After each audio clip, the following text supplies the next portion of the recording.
Eu fui desafiado a comparar essas duas câmeras, a Fujifilm X-S20 e a Sony A6700. Cara, eu vou te falar que é uma briga bem apertada.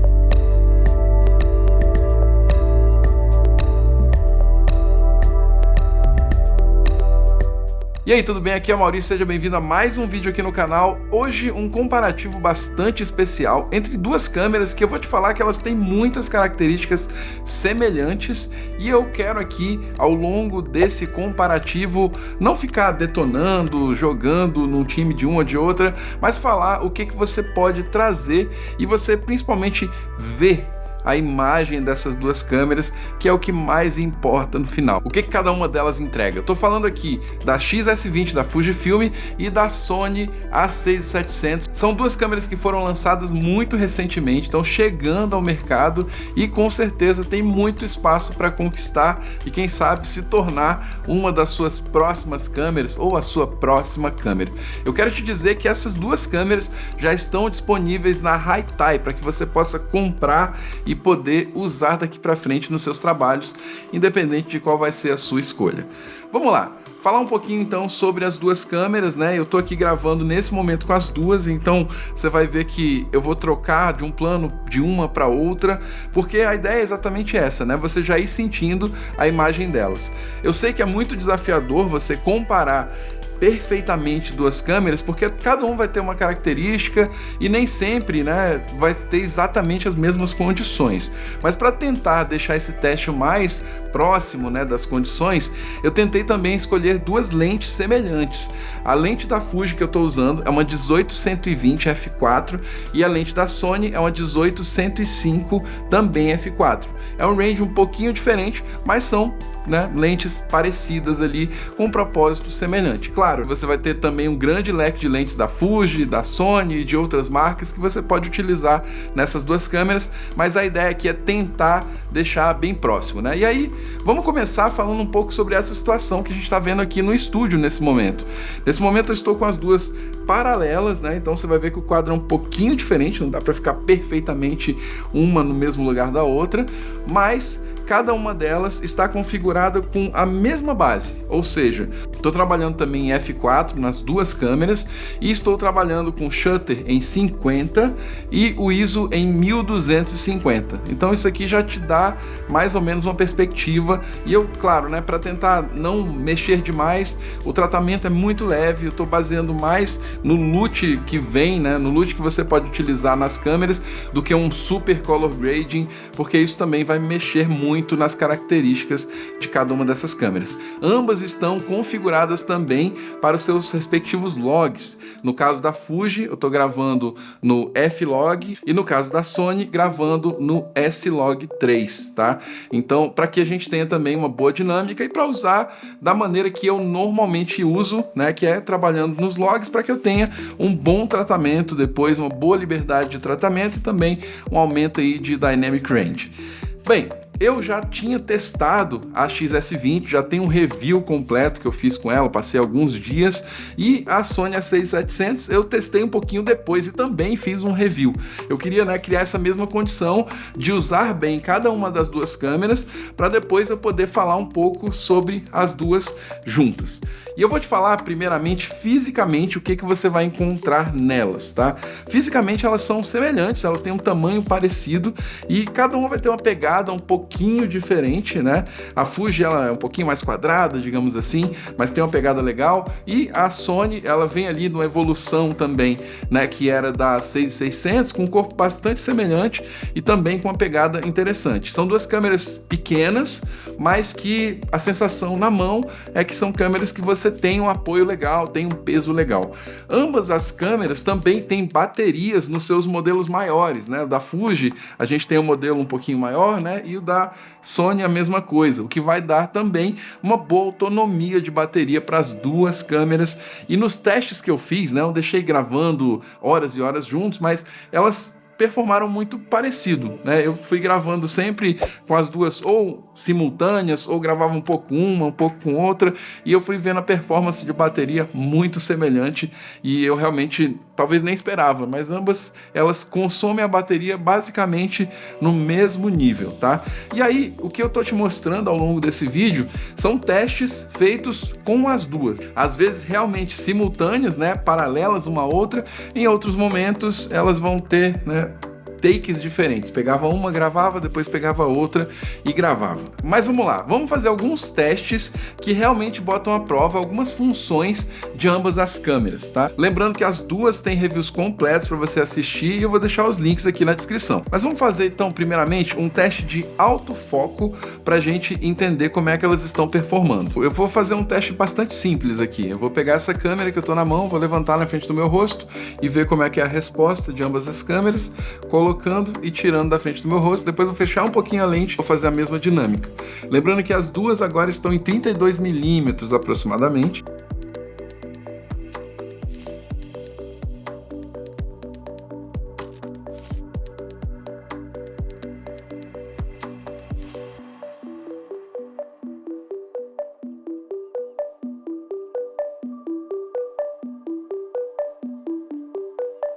Agora com ambas as lentes em 60, vamos ver o resultado.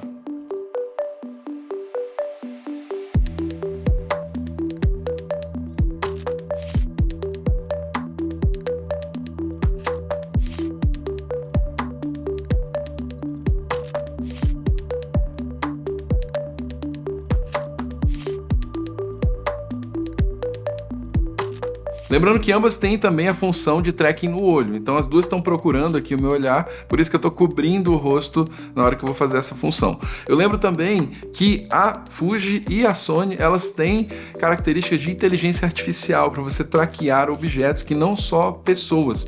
E a Fuji tem uma função bem legal que eu gosto também, que é para você traquear elementos sem buscar o olho quando você estiver fazendo principalmente reviews de câmera, como a gente faz muitas vezes. Isso também está testado lá no review completo dela. Outro ponto muito importante é que são duas câmeras que têm sensores estabilizados e agora a gente vai passar por um teste de estabilização. Lembrando que a gente está fazendo esses testes na mão, certo? Trabalhando com a câmera na mão diretamente. Aí eu tenho um ponto que eu preciso citar, que a lente da Sony, que é a 18-105, é uma lente estabilizada e a lente da Fuji, que é a 18-120, ela não é estabilizada. Isso muda um pouquinho a perspectiva, mas dá pra gente ter uma boa noção aí em relação à estabilização delas, para você ver como é que elas vão funcionar. Eu vou deixar as duas no modo básico, né, no modo normal, digamos assim, de estabilização. Lembrando que a Sony tem uma função que seria um modo Active, né, que ela é um pouco mais estabilizada, mas para elas concorrerem bem aí, eu vou deixar no mesmo modo.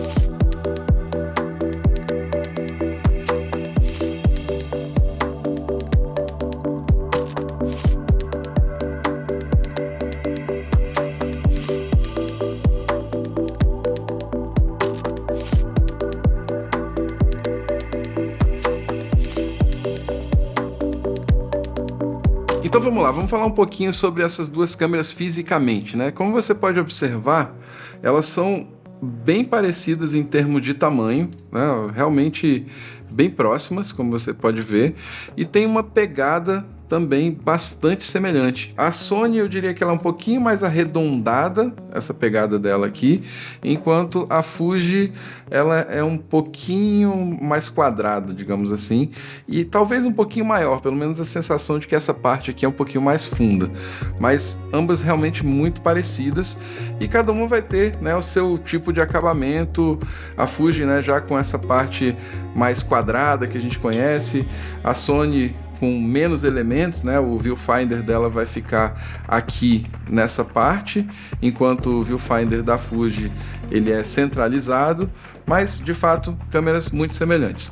Ambas com a tela flip, que para mim isso aqui é um elemento essencial, a gente ter realmente câmeras que possam trabalhar com esse flip aqui, isso muito na perspectiva de quem grava conteúdo, e ambas têm o sensor APS-C como você pode ver aqui, ó, lembrando, né, que não fique com elas abertas, estou aqui só para mostrar e exemplificar.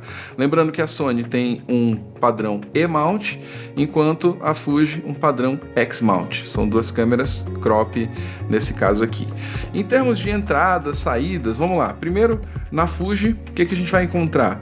A gente tem um USB-C, micro HDMI e aqui em cima entrada de microfone, e do outro lado, isso é uma coisa que é um pouco diferente, né? Mas do outro lado uma saída de fone de ouvido. Na Sony a gente tem também aqui em cima USB-C, entrada de microfone. Temos aqui, né? Isso aí vai ser um diferencial. O cartão de memória que fica desse lado, e temos aqui também embaixo. Tenho aqui a saída micro HDMI e também uma saída de fone de ouvido. Então ambas têm saídas de fone. Sobre essa questão do cartão especificamente, né?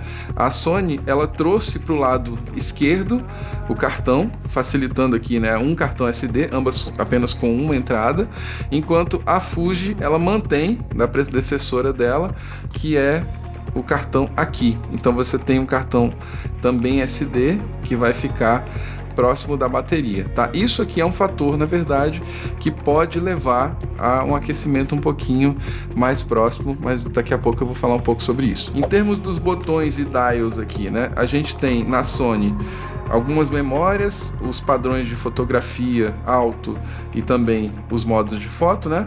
Temos aqui essa chave que ela muda os menus da câmera, tá? Que são o menu de foto, o menu de vídeo, o menu S&Q. E aqui a gente tem um controle que, no caso, está configurado aqui na minha para velocidade, aqui abertura, e aí também toda uma parte de controle aqui atrás que você vai acessar os menus. Um ponto para mim bastante positivo, né, da Sony, o touch dela é muito legal e ela é muito responsiva, então você consegue operar a câmera toda via touch. No caso da Fuji, a gente vai ter aqui, digamos, os botões um pouquinho mais espaçados, né? E aí aqui você tem um botão que ele já concentra todas as funcionalidades. Se você quiser mudar, você vai mudar tudo por aqui, né? Inclusive ela tem uma funcionalidade que é um chamado modo vlog, que é bem focado na criação de conteúdo. Ela tem aqui alguns controles também, né, que você pode customizar nessa outra chave.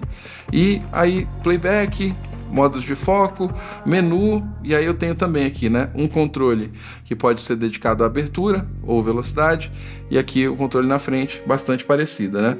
E aí a gente tem um controle separado aqui para ISO e também um para Kill, que é o menu de acesso rápido, e o botão de gravação aqui. No caso da Sony, o botão de gravação ele ficou um pouquinho maior, né? E ele fica nesse ponto aqui. Então, são duas câmeras muito semelhantes, né, nesse sentido, e lógico, cada uma com seus detalhes, vai depender muito aí também do que você já está acostumado a trabalhar, né, a 6700 então, e a XS20 por aqui. Agora vamos falar um pouco sobre uma característica que as pessoas querem muito saber, que é a baixa luz, performance de ISO com situações de baixa luz, e para isso a gente vai usar esse próprio espaço aqui que a gente está gravando para fazer esse teste da performance do ISO das duas, para você perceber o nível de ruído que cada uma vai trazer para a imagem. Então vamos lá, para facilitar aqui o nosso teste, eu desliguei todas as luzes do ambiente e eu estou com a minha luz de ataque, que é um Amaran 200D, e ele está em 40% de intensidade nesse momento, e ambas as câmeras estão configuradas em ISO 640, que seria o ISO base para o F-Log, e na verdade no S-Log seria a partir de 800, mas ela tem um modo expandido na Sony, né, que ele vai permitir que você trabalhe em S-Log com ISOs um pouquinho mais baixos. Então eu vou tentar trabalhar com os mesmos níveis de ISO até os limites, tá?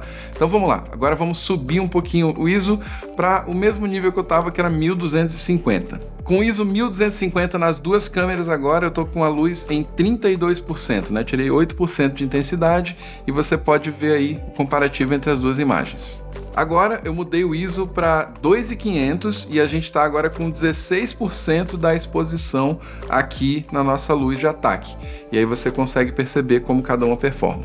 E agora com ISO em 3200 eu estou com 11% da minha luz aqui. Agora o ISO das duas está em 6.400 e eu estou apenas com 6% da minha luz de ataque, e esse é o resultado. Agora estamos no ISO 10.000 e eu estou com 4% na minha luz de ataque.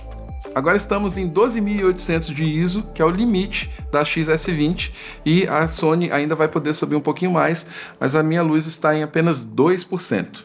Agora eu vou subir mais o ISO da Sony para ir até o limite dela, que vai em 32.000. Em 32.000 agora estou somente com a Sony e eu estou em 1% da minha luz. Sem a luz vai ser assim, com a luz dessa maneira.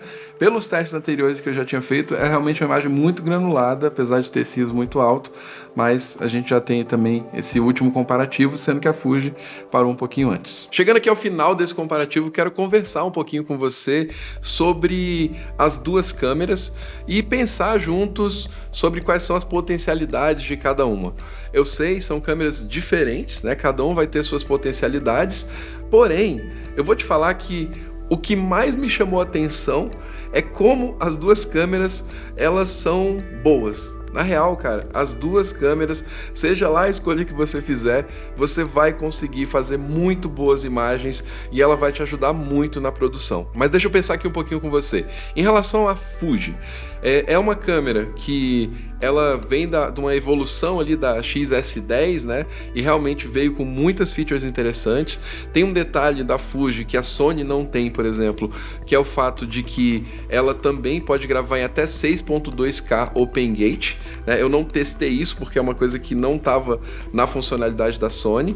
E isso aí talvez seja um diferencial dependendo do tipo de conteúdo que você produz. Né? Se você quer fazer um material mais amplo para depois reenquadrar, esse 6.2 ele é interessante também. Em relação à Sony, o que tem de diferencial nela, na verdade, é que no fim das contas ela vai conseguir te entregar um arquivo ainda com maior qualidade, principalmente no 4K 60, gravando em 600 megabits por segundo. Ela também, né, acaba se destacando ali, principalmente na estabilização. Eu acho que foi um ponto ali onde eu senti a Sony mais madura. A gente já sabe, né, que a Sony tem uma longa história dos sensores estabilizados, desde a 6500, na verdade, e ela realmente chama atenção nesse sentido. Aí voltando um pouquinho para a Fuji, o que me agrada também e que eu senti em relação à Sony é as cores. Cara, eu tenho trabalhado com a Fuji, né? Eu tô gravando nesse momento aqui com uma XH2S e eu gosto muito da ciência de cores da Fuji, gravando em log, né? Fácil de trabalhar. Então, nesse quesito, eu tenho uma preferência pelas cores da Fuji. Mas isso também é questão de gosto, né? E é questão de você trabalhar essas cores na pós-produção. A ideia aqui, né, foi até tentar deixar elas meio semelhantes, né? Não tentar deixar muito díspares para que a gente pudesse sentir realmente a imagem final uma e da outra. Bem, uma coisa que eu sei que você quer saber sobre aquecimento, e eu tenho que te falar que as duas câmeras esquentam. Sim, as duas câmeras esquentaram durante os testes, só que foi até interessante porque eu não consegui achar um padrão. Ah, esquenta com tanto, sacou? Variou. Na verdade, teve um momento que a Sony, ela tava rodando tranquilo e a Fuji esquentou, e teve um momento que a Fuji continua rodando e a Sony esquentou. Eu sei, né, até pela construção ali, a questão do cartão de memória mais próximo da bateria, talvez seja um ponto negativo para a Fuji nesse sentido. Só que elas esquentam, né, com um bom tempo de gravação e também numa situação de alta temperatura. Eu tava gravando, cara, tava 30 graus do lado de fora e realmente eu senti fisicamente as câmeras esquentando. Mas, cara, isso tudo é algo que você pode condicionar. A Fuji tem um cooler que você pode comprar da própria Fuji para colocar se for necessário. A Sony também agora, né, criaram não da Sony, mas de um produtor terceiro, também um pequeno cooler que você pode utilizar. Então, elas vão ter essa questão, e isso é normal para a maioria dessas câmeras que são pequenas e com muito poder de processamento, então a gente acaba tendo que lidar com isso aí. Mas no formato tranquilo de gravação, quando eu estava gravando a parte do estúdio aqui, review, em 24 frames por segundo, nenhuma sequer acendeu nada, as duas gravaram tranquilamente durante bastante tempo. Aí, tem um ponto que acabou me impressionando um pouco, que foi a questão do ISO. Já no review que eu tinha feito da 6700, o ISO dela não tinha me impressionado, sacou? Achei que era ok, tá dentro dos padrões aí, a gente consegue utilizar, né? É um ISO que eu consigo levantar sem sujar tanto, mas eu senti, porém, que a Fuji, quando chegou ali na casa de uns 10 mil de ISO, eu particularmente, pelo que eu vi aqui na ilha, eu senti o ISO da Fuji performando um pouco melhor do que o da Sony, uma imagem um pouco mais limpa. E aí, cara, realmente vai caber a você tomar essa decisão. Eu, nesse momento, o que eu diria é o seguinte: se você já está dentro de um ecossistema, ou seja, já usa Sony, já usa Fuji, eu diria que não vale a pena você trocar para ir para uma das outras, sacou? Então, se você já tem Fuji, você tá pensando em mudar de câmera e tá na dúvida entre as duas, a XS20 seria mais interessante para você, porque você já aproveita baterias, talvez das suas outras câmeras, ou lentes que você tenha, e qualquer outro tipo de acessório. Se você já tá no universo Sony, eu sei que tem muita gente aqui no Brasil, né, que usa Sony, já tem lentes, adaptadores, então eu também acabaria escolhendo por essa questão do ecossistema, que é um ponto muito importante quando a gente pensa, né, em fazer um investimento na sua próxima câmera. Cara, quero agradecer, né, a Hi-Tai por essa oportunidade de me deixar essas duas câmeras em primeira mão. A Sony, inclusive, ela tinha acabado de ser vendida, mas ele me deixou passar mais uma semana com ela para poder fazer esse comparativo. A XS20 eu tive a oportunidade de testar antes mesmo dela chegar oficialmente no mercado, então a Hi-Tai possibilitou isso aqui e foi um prazer poder criar e comparar as duas câmeras nesse sentido. É super desafiador comparar câmeras, mas eu acredito que foi uma grande experiência e eu vou falar que a gente tem um empate técnico por aqui. Se você quiser tirar qualquer dúvida, deixa nos comentários, ou então procura a gente no Instagram da Hi-Tai, no meu Instagram, pra gente conversar, qualquer coisa liga lá, as duas câmeras estão disponíveis também lá na loja, para que você possa conhecer e tirar todas as suas dúvidas antes de fazer o seu próximo investimento. Um grande abraço e a gente se vê no próximo vídeo.